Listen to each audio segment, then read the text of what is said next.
let's cheers. Limit to the lemonade, to hydration.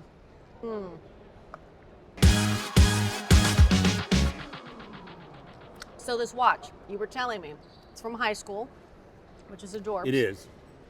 It's not adorable. I think it's adorable. I don't keep anything Thank you. from high school. It's an indiglow. So Okay. if you, and unfortunately it's not dark, so you can't really see it, but if you push this button, it lights up blue.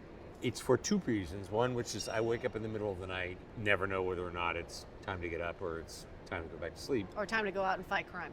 Exactly. But the real reason is when you watch movies and you become aware of them, there are certain things that will happen. There'll be, at the end of 20 minutes, you should have met everyone in the story and you should know what the hero wants and what's keeping the hero from getting it, and then off we go. Off we go. So you have 20 minutes to sort of figure all that out. And then in an hour, there'll be some kind of twist that what the hero thought he wanted, he doesn't want anymore, or she's changed the story Or in it's some way. somebody's been betrayed. All of that happens usually at the 1 hour mark, and then this is at a 2 hour movie. So I started to become very aware of naturally when things would happen, and so I'd be in a movie theater and I'd need to know what time it was. Feels But I like it. learned a lot of it at movies that were like 90 minutes, so it was really easy to sort of figure out. We should probably talk about New York Comic Con. Okay. Is that this is probably, I'm going to go out there on a limb and say this is not your first one. Then 20 years. 20 years.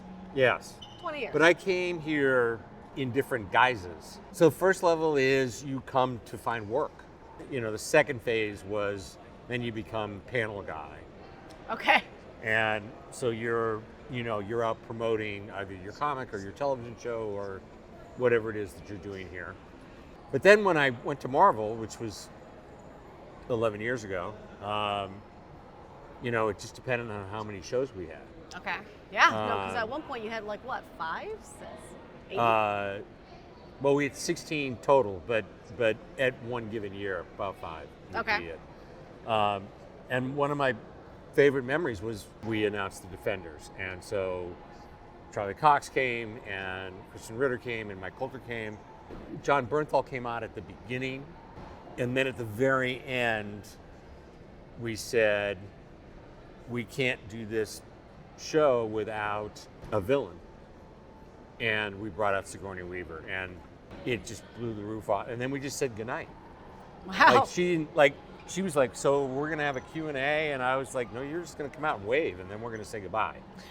And she was like, Baller. why did I get up in the morning? and I was like, this is gonna be awesome. It'll be great. That's awesome. And she was everything you want Sigourney Weaver to be. That's awesome. And then what was the other layer? So you come as looking for work, you come doing panels. Now I'm back as a comic book guy. It's great because I hadn't signed in like 10, 12 years because Wow. Yeah. when I started working at Marvel,